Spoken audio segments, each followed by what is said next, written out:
Hello viewers, welcome back to my channel. In today's video, I will show you a faster method of making the racetrack mesh. So, if you have been following my tutorial series on making a racetrack in Blender, you would have found the first part of the video series very time consuming, as you need to snap every vertex to the ground plane. But there is a faster way to do that. Here I have downloaded the map of Paul Ricard circuit and I have applied the height data as well.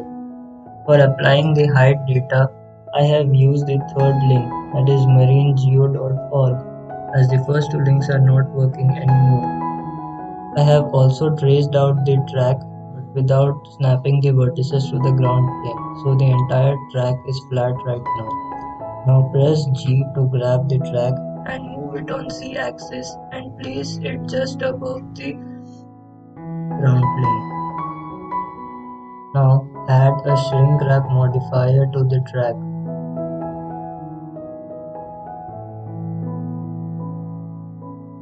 Now set the ground plane as the target. You can see that the entire track follows the ground plane perfectly.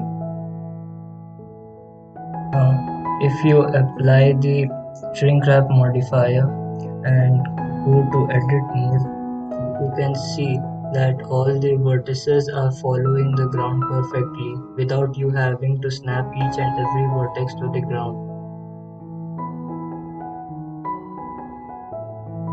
Another method of making the racetrack would be using the skin modifier. To do so, we need to first add a plane. Now go to edit mode and select all vertices. Now press M to merge at center. This is going to give you a single vertex. Now with snapping enabled, extrude along the racetrack.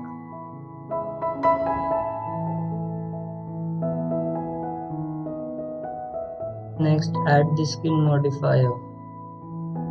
Now select all vertices and increase the mean radius X value. Match the track width.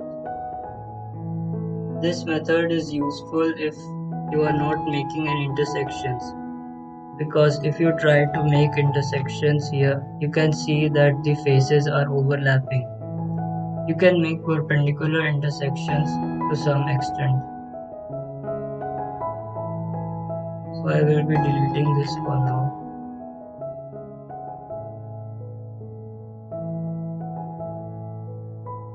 Now you can apply the skin modifier. If you go back to edit mode, you can see that there are some extra faces here. To remove them, you need to first select the top face. Now under the select menu, click on link flat faces. This will select all the top faces which are linked to this first face. Now we need to invert this selection. So press Ctrl I. As you can see, all faces except the top faces have got selected. Now you can simply delete these faces.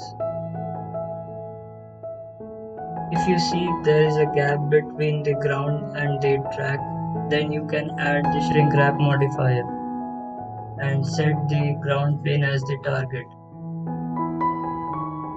And now the track will follow the ground perfectly. As I said, this method is useful only if you are not making the intersections, or if you are making only perpendicular intersections.